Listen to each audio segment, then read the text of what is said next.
Mari kita bersatu di dalam doa. Segala puji syukur bagi Allah di tempat yang maha tinggi buat kasih setiamu yang kau nyatakan bagi kami. Pada saat ini kesempatan yang indah Tuhan berikan bagi kami kembali untuk boleh bersama-sama merenungkan kebenaran firman Tuhan. Mari buka mata rohani kami, supaya kami sungguh mengerti kebenaran-Mu lewat firman-Mu. Dalam Kristus Yesus kami berdoa. Amin. Shalom saudaraku yang terkasih, para pemuda dan mahasiswa dimanapun Anda berada pada saat ini. Senang sekali bisa kembali menjumpai Anda melalui ibadah virtual kita pada saat ini. Dan tema kita pada saat ini berbicara tentang what have you given. Saudara, topik ini berbicara tentang kasih yang sejati. Kata cinta atau kata kasih pasti tidak asing bagi telinga kita, karena hampir semua orang membutuhkan yang namanya cinta, membutuhkan namanya kasih. Namun tidak semua orang benar-benar memahami apa makna daripada kasih yang sejati itu. Dan sebenarnya lebih sedikit orang yang mampu mewujudkan apa sesungguhnya kasih yang sejati itu. Persoalannya kemudian adalah ada berbagai konsep kasih yang begitu kacau yang dimiliki oleh manusia. Ada yang hanya bisa mengucapkan kata kasih tetapi dia nggak bisa ngomong. Seperti kebanyakan kita yang selalu berbicara tentang kasih tetapi kita nggak bisa melakukannya. Saya katakan itu adalah kemunafikan. Ada juga orang yang bisa mengatakan, bisa melakukan kasih, tetapi motivasinya tidak tulus. Dan sesungguhnya dia melakukan itu adalah untuk kepentingan diri sendiri. Dan itu adalah namanya manipulasi. Nah, kekacauan selanjutnya adalah ada lagi yang sampai kehilangan kontrol dan mengabaikan yang namanya kebenaran. Dan inilah yang sesungguhnya sering di zaman kita sekarang disebut dengan bucin, Buddha cinta. Ada pula yang pandai mengungkapkan dengan kata-kata puitis dan sesuatu hal seperti seksi yang menggebu-gebu, tetapi tidak ada komitmen di dalamnya. Dan inilah yang disebut dengan romantisisme pecisan. Tetapi sebenarnya konsep kasih itu bukan, konsep kasih yang kacau itu bukan hanya terjadi pada zaman sekarang. Sesungguhnya di zaman dulu pun itu sudah terjadi.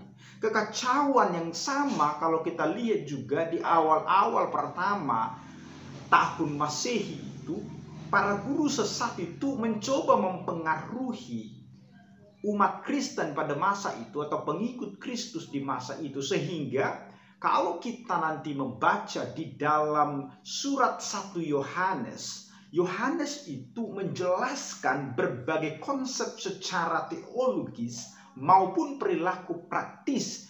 Bagaimana konsep kasih yang keliru pada masa itu yang disampaikan oleh para guru-guru sesat. Itu sebabnya Rasul Yohanes itu begitu penting untuk menjelaskan tentang kasih yang sejati di dalam beberapa bagian daripada tulisannya, khususnya kalau kita membaca nanti kitab Injil Yohanes, kemudian 1 Yohanes, bagaimana dia menjelaskan kasih yang sejati. Dan memang cara yang paling baik untuk kita mengerti dan memahami apa itu kasih yang sejati, kita harus belajar dari sumber utama, yaitu firman Allah. Mari kita membaca 1 Yohanes pasal yang ketiga, ayatnya yang ke-16 sampai dengan ayat yang ke-18. Yohanes pasal yang ketiga 16 sampai dengan 13. Demikian firman Tuhan bagi kita. Demikianlah kita ketahui kasih Kristus, yaitu bahwa ia telah menyerahkan nyawanya untuk kita. Jadi kita pun wajib menyerahkan nyawa kita untuk saudara-saudara kita. Barang siapa mempunyai harta duniawi dan melihat saudaranya menderita kekurangan, tetapi menutup pintu hatinya terhadap saudaranya itu, bagaimanakah kasih Allah dapat tetap di dalam dirinya? Anak-anakku, marilah kita mengasihi bukan dengan perkataan atau dengan lidah, tetapi dengan perbuatan dan dalam kebenaran. Sedemikian jauh pembacaan firman Tuhan. Saudara, tadi saya katakan adalah bahwa kita ini sering berbicara tentang kasih, mengatakan kasih, tetapi paling sedikit kita mengerjakan yang namanya kasih itu. Itu sebabnya ketika Stanley Jones bertanya kepada Mahatma Gandhi, dia bertanya, kenapa orang-orang di India susah sekali untuk menjadi orang Kristen? Maka Mahatma Gandhi menjawab Stanley Jones, karena orang Kristen itu paling banyak berbicara tentang kasih, tapi paling sedikit berbicara tentang kasih. Berbeda dengan Yesus Kristus yang membicarakan kasih, tetapi dia adalah kasih itu dan melakukan kasih itu. Jadi orang Kristen selalu banyak berbicara tentang kasih, tetapi paling sedikit berbuat kasih. Itulah yang kita sebutkan itu tadi dengan istilah kemunafikan itu. Kebanyakan kita berbicara kasih, tetapi kita adalah kasih yang munafik, artinya kita hanya bicara tapi tidak melakukan sesuatu hal apa yang sesungguhnya kita pahami tentang konsep kasih yang sejati. Kasih merupakan ajaran utama daripada kekristenan. Dan karena kasih itulah kemudian Yesus Kristus harus datang ke dalam dunia ini dan menjadi manusia, menyerahkan nyawanya supaya kita yang seharusnya masuk di dalam kebinasaan, kita memperoleh hidup yang kekal. Itu karena kasih Kristus. Di dalam Alkitab kita berbicara paling tidak sesungguhnya ada dua kasih, khususnya di dalam nats yang kita baca itu tadi. Itu yang pertama kasih kepada Allah, dan yang kedua kasih terhadap sesama. Nah, kita menyatakan kasih kepada Tuhan dengan cara mengasihi sesama kita. Karena Allah kan tidak bisa kita lihat. Kita tidak bisa melihat Tuhan. Walaupun Tuhan ada bersama-sama dengan kita karena dia tidak dibatasi oleh ruang dan waktu, tetapi manifestasi kasih itu Tuhan harapkan adalah ketika kita melakukan kasih itu kepada sesama kita. Kasih yang kita lakukan terhadap sesama itu dilakukan sebagai wujud rasa cinta kasih kita kepada Tuhan yang sudah mengasihi kita. Itu sebabnya segala sesuatu yang kita lakukan untuk orang lain harus dilakukan dengan kerendahan dan ketulusan hati sebagai cerminan kasih yang sejati yang telah kita terima dari Tuhan Yesus. Saudara, di dalam Alkitab kita akan menemukan istilah kasih itu dengan kata agape, yaitu kasih yang tanpa pamrih, kasih yang tidak ada syarat di dalamnya. Kasih bukan hanya sekedar perintah, tetapi sebenarnya kasih itu berbicara tentang anugerah. Di dalam perjanjian lama, kata yang dipakai itu adalah kata ahed. Dan di dalam perjanjian baru kita akan menemukan dua istilah, ada dua kata Yunani. Yaitu yang pertama itu kata agapao sebagai kata kerja, dan kata agape sebagai kata benda. Itu adalah untuk menunjukkan atau menyatakan kasih Allah. Itulah yang dimaksudkan dengan kasih sejati sesuai dengan topik kita hari ini. Yaitu kasih yang tidak mementingkan diri sendiri, dan kasih yang berasal dari hati, yang begitu peduli kepada sesuatu yang ada di luar dirinya. Bisa termasuk adalah orang lain. Dan kasih yang kedua yang dijelaskan di dalam Alkitab itu adalah kasih kepada sesama. Yaitu yang pertama kita mengenal istilah kata phileo, yaitu kasih sayang antara sahabat atau teman, dan erao atau istilah eran atau sering sekali ditulis dengan istilah kata eros, itu menunjukkan cinta dan daya tarik seksual atau erotika atau cinta antara pasangan atau dua jenis kelamin yang berbeda. Kemudian kata storge berarti kasih alami antar di dalam sesama keluarga, misalnya seperti kasih seorang ibu terhadap anaknya. walaupun ini tidak digunakan di dalam Alkitab. Jadi kasih di dalam pengertian insani maupun di dalam pengertian secara ilahi merupakan satu bentuk ungkapan yang begitu dalam dari satu kepribadian sekaligus hubungan pribadi yang paling akrab dan paling dekat dengan kita. Makanya kalau kita berbicara kemudian kalau kita melanjutkan itu kasih secara umum yang sudah kita boleh jelaskan, dengarkan itu tadi. Sebenarnya apa kasih sejati itu? Ada seorang yang bernama Margaret Anderson. Dia adalah seorang penulis dan editor ternama dari Amerika. Dia pernah berkata begini, kasih sejati menginginkan yang terbaik bagi orang yang dikasihi. Sedangkan kasih romantis atau romantik menghendaki diri orang yang dikasihi. Jadi itu dua hal yang berbeda di situ. Saudaraku yang terkasih, itu dua hal yang berbeda.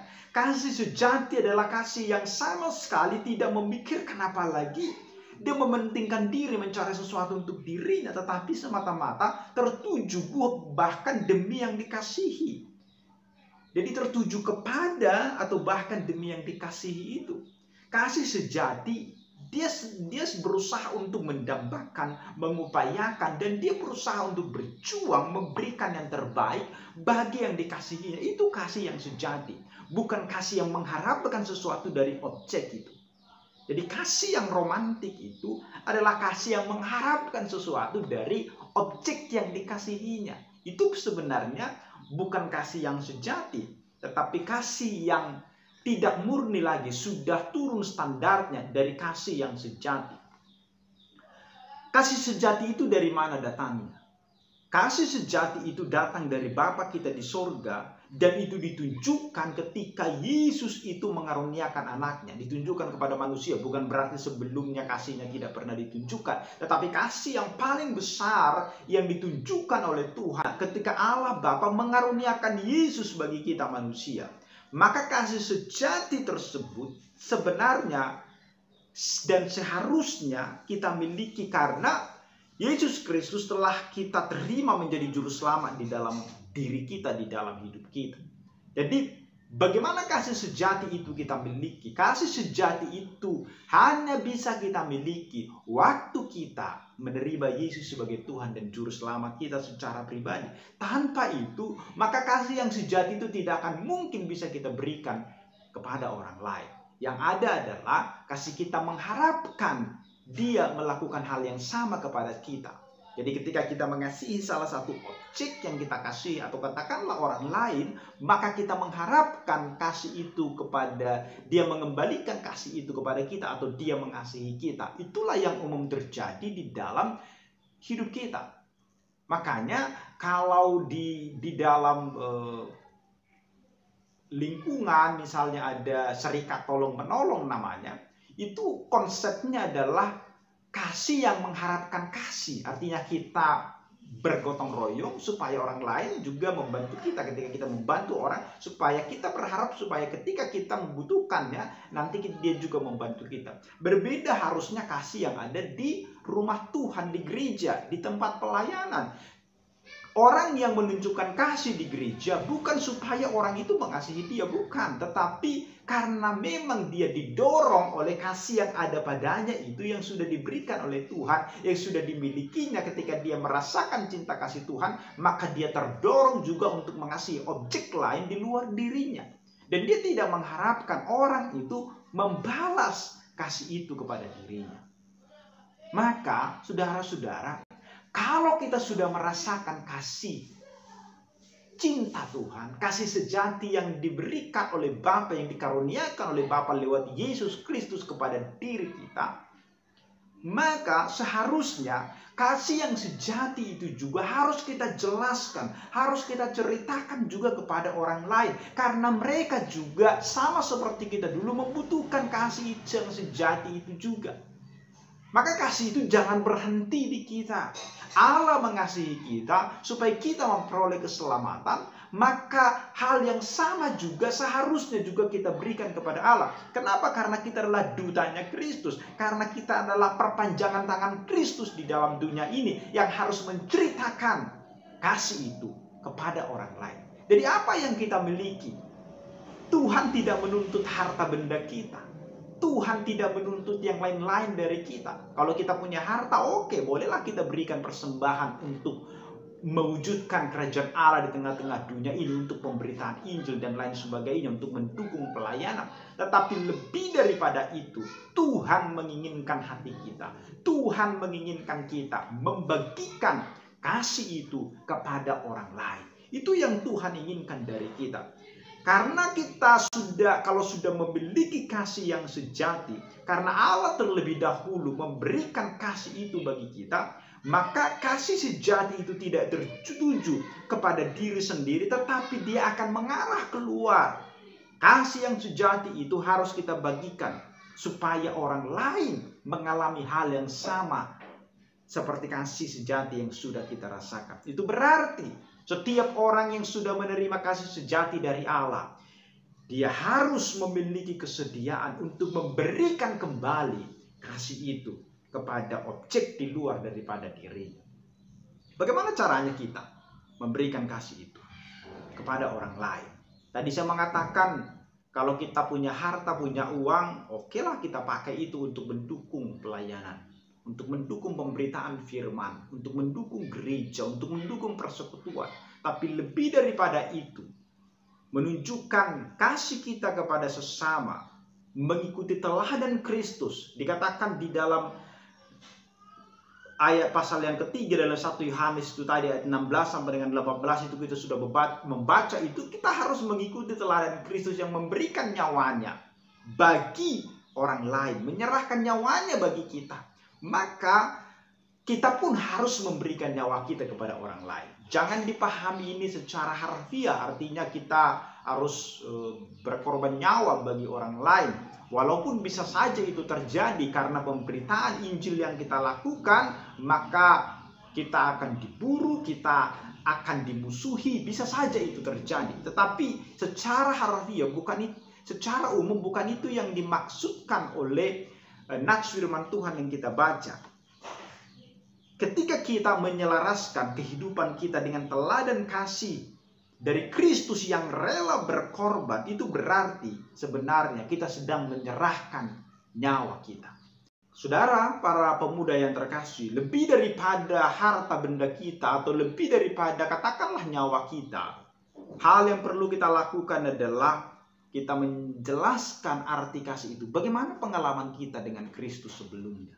Kita yang dulu adalah orang yang tidak memiliki tujuan, tidak memiliki harapan sebelum Kristus. Mungkin kita minder, tapi ada juga kita yang mungkin yang sombong. Kita menganggap bahwa kita mampu melakukan segala sesuatu. Tetapi bertemu dengan COVID-19, tidak ada orang di dunia ini yang berkata dia hebat, dia luar biasa. Ternyata kita benar-benar memiliki keterbatasan terhadap sesuatu hal yang tidak terlihat. Itu sebabnya kita semua adalah orang-orang yang sebenarnya tidak punya kemampuan, kekuatan tanpa Tuhan. Kalau tidak ada Tuhan, sesungguhnya kita tidak ada apa-apa. Itu sebabnya kalau kita sudah merasakan cinta kasih Tuhan yang sudah diberikan itu bagi kita, kasih sejati dari Kristus yang sudah diberikan bagi kita, maka mari kita membagikan itu. Ceritakanlah kasih itu kepada orang lain. Ceritakanlah kasih yang besar itu, anugerah Allah yang begitu besar yang sudah kita terima itu kepada orang lain. Kepada siapa? Bisa kepada keluarga kita, teman-teman kita, orang-orang di sekitar kita, mereka yang sedang berjalan menuju kegelapan, mereka yang tidak memiliki harapan hidup. Ceritakanlah itu. Karena itulah sebenarnya hadiah terbesar yang bisa kita berikan, membalas kasih Tuhan kepada kita. Tuhan tidak menuntut yang lain dari kita, tetapi kita diminta untuk menceritakan kasih itu kepada orang lain. Itu adalah amanat agung yang diberikan Yesus sebelum dia naik ke surga. Yesus berkata, "Pergilah, jadikanlah segala bangsa muridku." Dia mau kita menjadi pewarta kasih yang sejati itu, menceritakan kasih itu kepada orang lain. Saudaraku yang terkasih, kasih yang sejati pasti berhubungan dengan perbuatan dan kebenaran. Jadi kasih itu bukan hanya sekedar di dalam konsep, bukan hanya sekedar perkataan yang kita ucapkan, tetapi kasih lebih daripada itu. Kasih itu berhubungan dengan perbuatan dan kebenaran. Tanpa perbuatan, kasih hanyalah sugesti perasaan, itu adalah kemunafikan. Dan tanpa kebenaran, kasih hanyalah penipuan perasaan kita sesungguhnya. Oleh karena itu, kasih yang ada pada kita harus kita tunjukkan kepada orang-orang lain di sekitar kita. Mereka yang sudah dihidupkan oleh Injil, dihidupkan oleh kasih sejati dari Allah, maka seharusnya dia harus siap hidup untuk orang lain. Dia harus menceritakan, memberitakan kasih yang sejati itu kepada orang lain. Maka saya menantang kita, semua orang-orang muda yang boleh mendengarkan firman Tuhan hari ini. Kita diminta oleh firman Tuhan hari ini untuk menjadi duta Kristus, sebagai pewarta kasih Kristus kepada orang-orang yang membutuhkan. Apa yang kita miliki yang bisa kita berikan kepada orang lain? Yang kita miliki adalah kasih itu. Kasih itulah yang kita berikan bagi orang lain. Sehingga semakin banyak orang yang percaya kepada Kristus. Sehingga semakin banyak orang yang mengalami kasih Kristus. Mereka yang sedang tidak memiliki harapan. Mereka yang sedang terlunta-lunta, tidak mengerti arah dan tujuan hidupnya. Mereka akan memahami ketika kita mewartakan kasih yang sejati itu kepada mereka. Berkati Tuhanlah kita di dalam kehidupan sehari-hari. Dan biarlah hidup kita menceritakan kasih yang sejati itu kepada orang lain.